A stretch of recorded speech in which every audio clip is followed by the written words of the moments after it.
Bate-papo político com jornalistas Luzenor de Oliveira e Beto Almeida.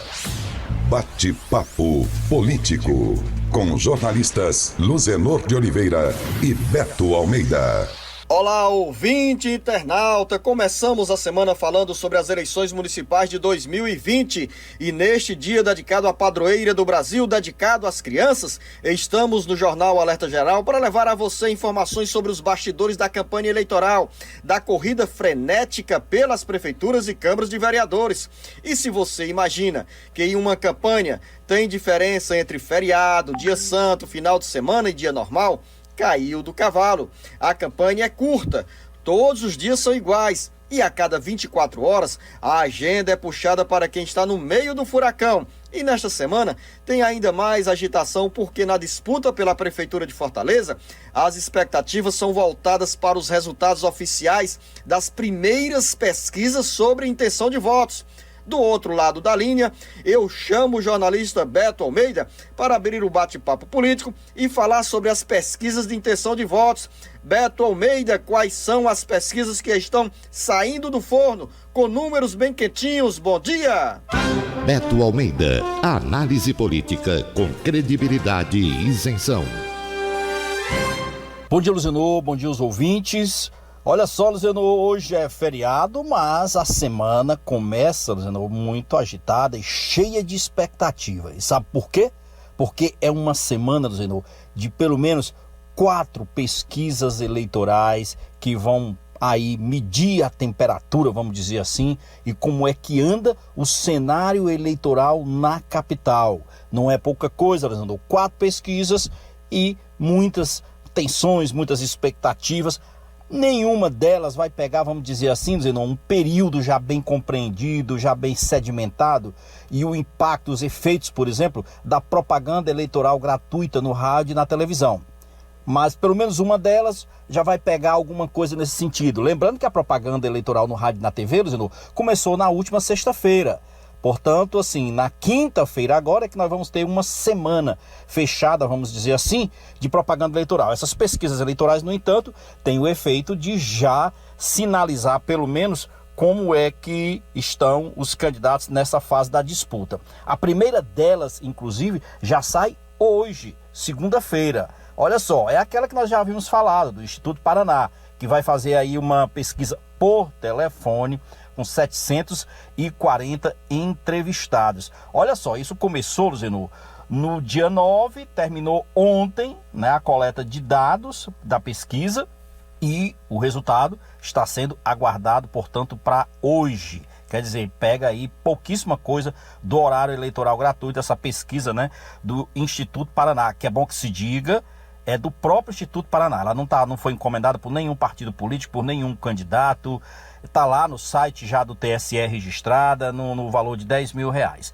A segunda pesquisa que vai vir aí, Luzenor, é do Ibope. 602 entrevistados. Será uma pesquisa, não é por telefone, essa vai ser presencial, abordando eleitores nas ruas. Portanto, é uma consulta que promete ser mais ampla e, logicamente, bem mais, vamos dizer assim, estruturada do que a do Instituto Paraná. É encomendada pelo Sistema Verdes Mares, né?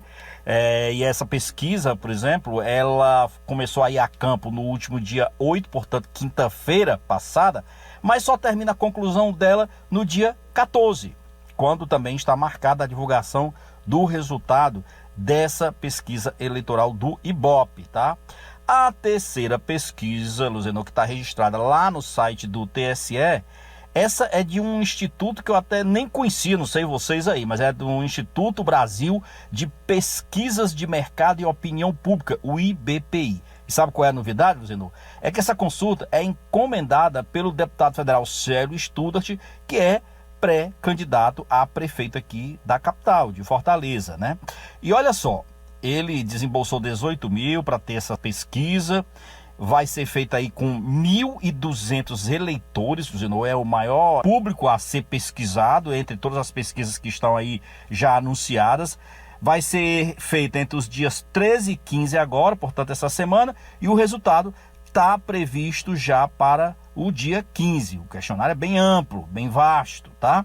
A quarta pesquisa prevista para essa semana é do Instituto Datafolha, encomendada pelo jornal O Povo, Luzenor. Vão ser ouvidos 812 eleitores de Fortaleza. A previsão é que essa pesquisa seja divulgada no dia 16. E aí, logicamente, que nós vamos ter mais ou menos um cenário, né, vamos dizer assim, mais fechado, de como é que estão os candidatos nesta fase da disputa. Lembrando, repetindo, que muito pouco ainda pega, digamos assim, da pesquisa, do horário eleitoral gratuito. A exceção dessa, do Datafolha, que eu acho que pega um pouco mais, que ela já vai pegar dia 14, dia 15 e divulga dia 16, né? As demais não pegam tanto, mas já dá uma boa sinalização. Beto Almeida, com 4 pesquisas sobre a intenção de votos na disputa pela Prefeitura de Fortaleza, os candidatos intensificam as ações para chegarem mais perto dos eleitores e serem citados nessas sondagens. E os resultados das pesquisas dão ainda mais gás para quem sonha com o segundo turno. Outro assunto da nossa agenda das eleições 2020, Beto Almeida. 10 cidades do Ceará entraram na lista dos municípios brasileiros que terão no primeiro turno tropas federais para garantir segurança aos candidatos, aos eleitores, aos servidores e voluntários que estarão trabalhando no primeiro turno das eleições de 15 de novembro. Olha, Luzenor, a exemplo do que aconteceu com as eleições municipais de 2016 e também com as gerais de 2018, o Ceará deverá ter a presença de tropas federais para reforçar a segurança no primeiro turno das eleições municipais. Quem aprovou esse pedido foi o Pleno do Tribunal Regional, aliás, o Tribunal Regional Eleitoral aprovou esse pedido, né, de o envio de tropas federais para especificamente 10 municípios, 6 deles na região metropolitana de Fortaleza, incluindo, lógico, a capital, 1 na região norte e outros 3 na região do Cariri. Para cá, a região metropolitana de Fortaleza, além da capital, nós vamos ter, se tudo for aprovado, que precisa, né, ser aprovado pelo governo do estado e também, né, lá pelo TSE em Brasília, mas tudo indica que será. Nós teremos aí tropas federais em Fortaleza, nós teremos, Luzenor de Oliveira, também tropas federais em Caucaia, Maracanaú, Pacajus, Horizonte e Itaitinga. Na região norte, nós teremos em Sobral. E lá no Cariri, nós teremos em Juazeiro do Norte, Crato e Barbalha. Assim, a decisão de solicitar esse reforço na segurança, né, lógico, veio depois digamos assim, de uma consulta feita, né, aos 109 juízes eleitorais em todo o estado. E o presidente da Comissão de Segurança Permanente do TRE, que é o desembargador Gleidson Pontes, ele também, aí ele fez a indicação do que ele considera de indispensabilidade, que se torna assim indispensável, ele considera assim o auxílio à segurança da eleição. Lógico que para efetivar esse envio, tanto o governo estadual deve se manifestar a favor, ou eu imagino que se manifeste, como também o Tribunal Superior Eleitoral deve decidir se acata mesmo esse pedido de reforço. Não é à toa, logicamente, que foi solicitado e pedido para esses municípios, além do acirramento, a própria questão da insegurança, porque são municípios que normalmente estão aí marcados por muitas ocorrências, por muitos registros de insegurança. Aumenta isso com essa demanda, né, com a sensibilização que existe já no período eleitoral. Então, para garantir que o pleito seja tocado da forma mais segura possível, a presença realmente de tropas federais, Zenor, dá aos eleitores e até quem pensa em tumultuar o pleito a sensação de que é preciso tomar cuidado com isso. Então, eu acho mais do que justo, mais do que explicado, mais do que justificável a presença de tropas federais no pleito aqui no primeiro turno das eleições do nosso estado. E ainda no alerta geral, vamos ter outras informações sobre o reforço das tropas federais nas eleições de 10 municípios do Ceará. E daqui a pouco, dentro do bate-papo político, eu volto com o jornalista Beto Almeida para uma entrevista com o médico Luiz Porto, coordenador do Comitê de Combate ao Câncer de Mama no Ceará. São informações preciosas para as mulheres que precisam fazer o exame para o diagnóstico do câncer de mama. Repito, são informações muito importantes. Daqui a pouco, dentro do bate-papo político. O mês de outubro ganha visibilidade com as campanhas para as mulheres cuidarem mais da própria saúde. É o chamado Outubro Rosa, que chama atenção principalmente para a prevenção ao câncer de mama e ao câncer do colo de útero. Em 2020, a campanha acontece em meio à pandemia da Covid-19, que provocou uma queda brusca no atendimento da área de saúde, com o adiamento de consultas e exames. Qual é o impacto da pandemia do coronavírus na agenda de consultas e exames para as mulheres evitarem o câncer de mama ou o câncer do colo de útero? Essa pergunta, que é feita por muita gente, está aqui na nossa pauta de uma conversa com o Dr. Luiz Porto, médico que é coordenador do Comitê de Controle do Câncer no Ceará.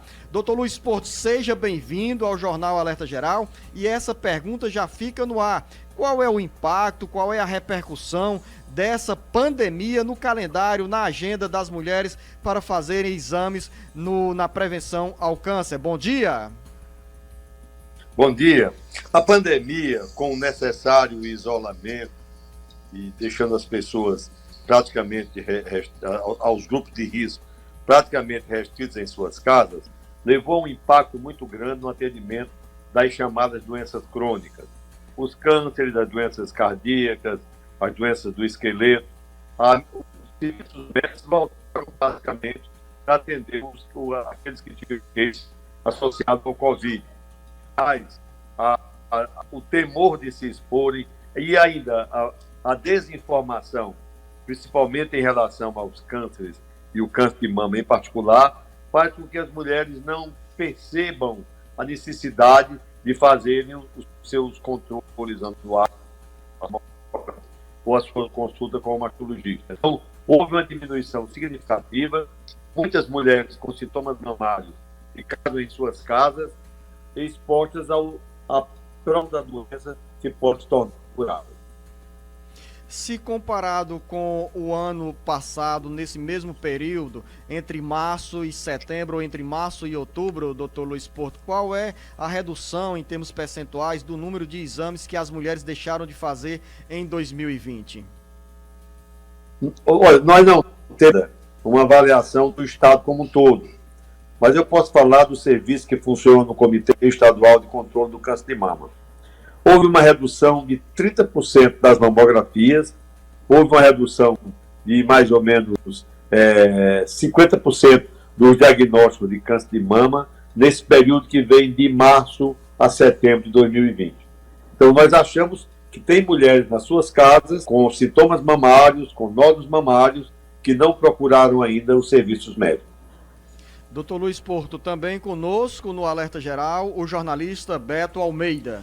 Doutor Luiz Porto, bom dia. O que eu gostaria de saber do senhor é o seguinte: qual é a realidade dos mamógrafos existentes hoje no estado do Ceará, principalmente na rede pública? Nós temos esses mamógrafos em quantidade suficiente e, mais ainda, mesmo os que existem, estão hoje em condições de funcionamento, de realização dos exames?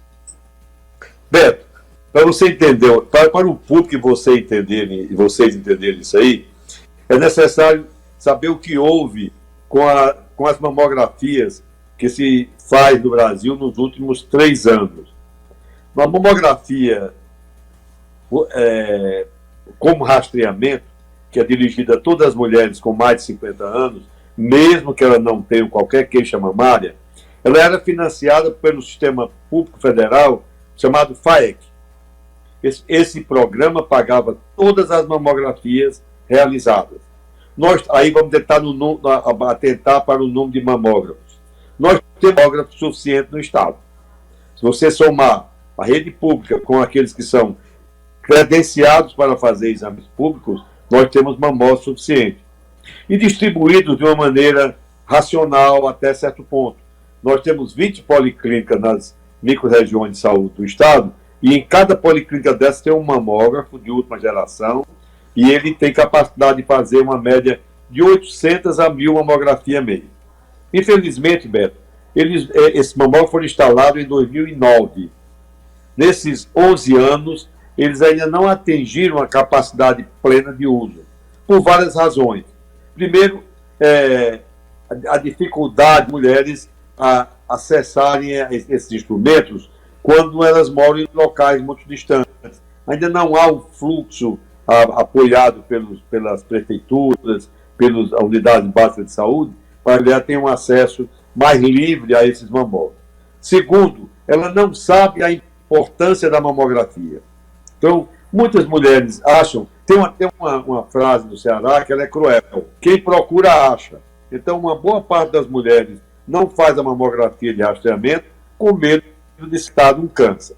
Ora, se a mulher não sente nada e ela faz uma mamografia de rastreamento e detecta uma lesão impalpável, essa lesão é curável na maioria, em quase 100% dos casos. Como ela não vai nessa fase, ela deixa para procurar o serviço médico, Beto, só quando a lesão é palpável. Aí a chance de cura diminui muito, a mutilação é quase sempre a regra e o custo para a saúde passa a ser muito alta quando a gente trata essas pacientes com doença avançada. Doutor Luiz Porto, quando o senhor fala sobre o percentual de 30% de queda no número de exames e também um percentual até maior do ponto de vista do diagnóstico do câncer de mama, o que é que nós poderemos ter em 2020 em relação a uma quantidade ainda maior de casos de câncer de mama no Ceará, uma vez que nesse período de março a setembro, outubro, tivemos essa queda aí de 30% no número de consultas em relação ao mesmo período do ano passado? Ora, a incidência de mama, ela é crescente em todo o país. E no estado do Ceará não é diferente, é até um pouco acima do que acontece em outros estados. Então, o número de casos de câncer ele vem aumentando, ele aumentaria. Agora, com o isolamento social, uma parte deles ficou sem comparecer ao serviço médico. O que é que nós esperamos?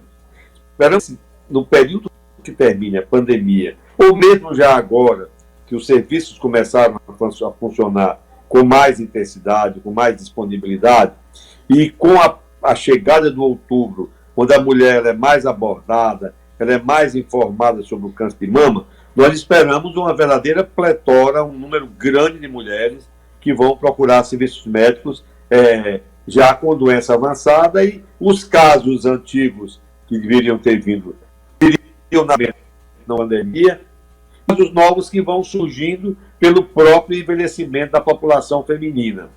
Então, nós esperamos uma pletora muito grande de pacientes nos serviços que atendem mastologia. Há uma tentativa de se preparar para isso. A Prefeitura, a Secretaria de Saúde do município, implantou 2 mamógrafos públicos. Esses 2 mamógrafos públicos vão adicionar talvez umas 1.000 mamografias mês, se eles conseguirem funcionar numa atividade, num ritmo melhor, 1.000 mamografias mês, o que significaria 12.000 mamografias ano. É um número significativo. Então, mamógrafos públicos. Mas há ainda um problema para nós discutirmos com o público. Para os mamógrafos que são credenciados funcionarem, ou seja, os particulares e pertencentes a instituições não governamentais, eles precisam de serem financiados, de serem credenciados pela Secretaria de Saúde.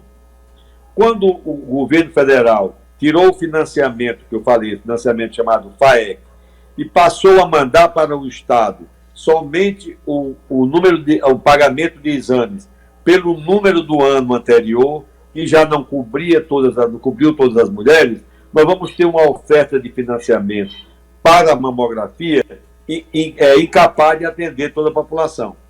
É preciso que a gente discuta esse problema. Nós estamos reunindo... Recomendado pela Organização Mundial da Saúde, ela disse que uma boa cobertura deve ficar em torno aí dos 70% no atendimento desses serviços de mamografia. Pelo seu relato, do público-alvo, a gente está bem abaixo dessa cobertura, né? Deixa eu te explicar. Do público-alvo. Qual é o público-alvo da mamografia? Mulheres de 50 anos. Mulheres de 50 anos. Nós temos no Ceará mais de 600 mil mulheres com mais de 50 anos. Dessas, 15% têm acesso aos serviços particulares e convênios. Então, se nós tirarmos daí, nós vamos ficar com umas quase 500 mil mulheres. Como é de 2 em 2 anos, teríamos que fazer pelo menos 250 mil mamografias por ano. Ora, em nenhum momento nós tivemos chance de fazer essa cobertura, porque não havia financiamento, nem educação da população para comparecer esse chamado. A Organização Mundial de Saúde acha adequado se nós atendemos 70% disso. Então, nós deveríamos ter que fazer aqui 160 mil mamografias. Nós estamos fazendo 60 mil. Então, ou seja, nós estamos com um débito de 100 mil mamografias para as mulheres. Mas não é só oferecer mamografia que vai resolver isso aí, Beto. É preciso que a mulher seja sensibilizada para fazer esse exame. Aí onde o Outubro Rosa entra muito bem. Esse problema não é só nosso de sensibilização das mulheres.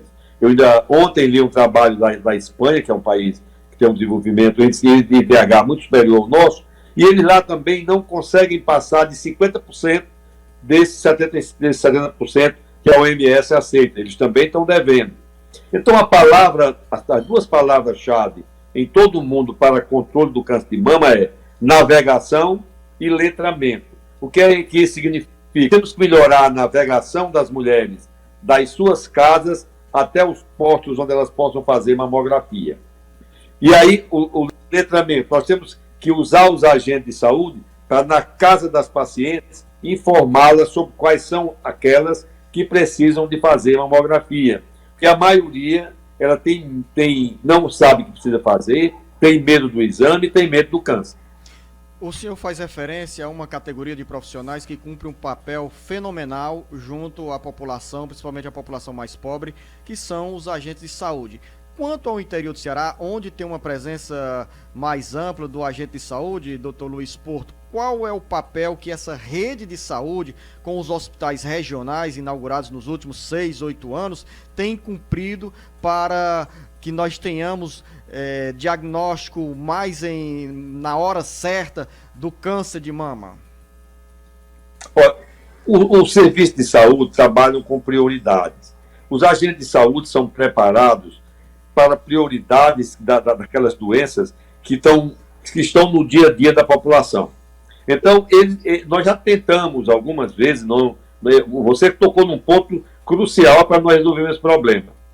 Nós conversamos com o Dr. Alex Montealverde, que é um técnico da Secretaria de Saúde, e a nossa proposta é treinar todos os agentes de saúde, hoje não, que a gente pode fazer isso à distância, treinarmos todos os agentes de saúde, dar de 8 horas para eles, como é que eles podem pegar as mulheres das suas casas até os serviços especializados para o diagnóstico. Ele pode ter conhecimento adequado. Estamos desenvolvendo, inclusive, um aplicativo no Comitê Estadual de Controle de Câncer, que o agente de saúde, esse aplicativo, ele vai fazer uma pequena enquete na casa da mulher e vai saber qual é o risco dela ter câncer. Ela vai se enquadrar em médio, baixo, em risco normal, médio e alto risco de câncer de mama.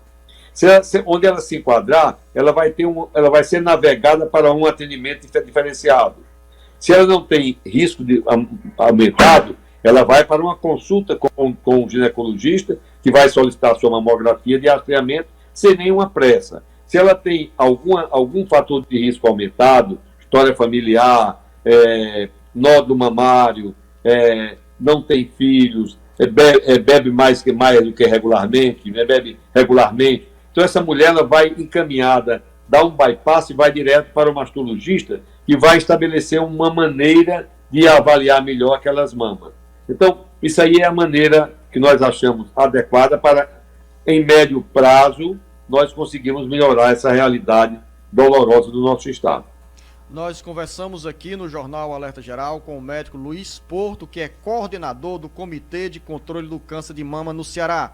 Doutor Luiz Porto, eu quero agradecer essa riquíssima entrevista com essas informações tão preciosas que nós estamos dando a nossa contribuição para levar à população essas informações importantes para as mulheres cuidarem melhor da própria saúde e acordarem aí sobre a necessidade desses exames para o diagnóstico precoce do câncer de mama. Então, ao senhor, doutor Luiz Porto, eu quero agradecer a presença no Jornal Alerta Geral e desde já dizer que o Jornal Alerta Geral, o Sistema Ceará Agora de Comunicação, é aliado nessa luta, nessas ações do Comitê Estadual de Controle do Câncer de Mama, para que nós tenhamos ainda mais informações e mais conscientização das mulheres sobre a necessidade e a importância deste diagnóstico precoce do câncer de mama. Ao senhor, o nosso bom dia e o nosso muito obrigado.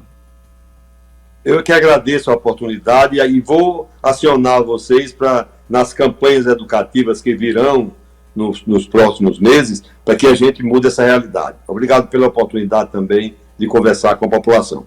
Um grande abraço, muito obrigado. Para finalizar aqui o nosso bate-papo político, o jornalista Beto Almeida, quando eu falei assim, riquíssima essa entrevista, porque em um dos pontos o doutor Luiz Porto chama a atenção sobre o treinamento que está sendo discutido para os agentes de saúde cumprirem um papel ainda mais relevante agora nessa área da saúde da mulher. Eu considerei um ponto imprescindível da entrevista do doutor Luiz Porto, essa questão cultural que ele falou, né? De que aquela história de que as pessoas costumam dizer quem procura acha. Na realidade, tem que suplantar essa questão cultural, porque na realidade é o seguinte, pressa, se antecipar aos fatos, isso é fundamental na questão da saúde. Então, quanto antes, melhor. Jornalista Beto Almeida, começamos a semana com essa entrevista muito importante para a saúde das mulheres. Fugimos um pouquinho aqui do tema que é sempre abordado no bate-papo político para dar lugar e vazão a esse conteúdo tão importante, repito, para a saúde das mulheres. A você, jornalista Beto Almeida, uma boa segunda-feira, bom início de semana. Um bom início de semana para você e todos os nossos ouvintes.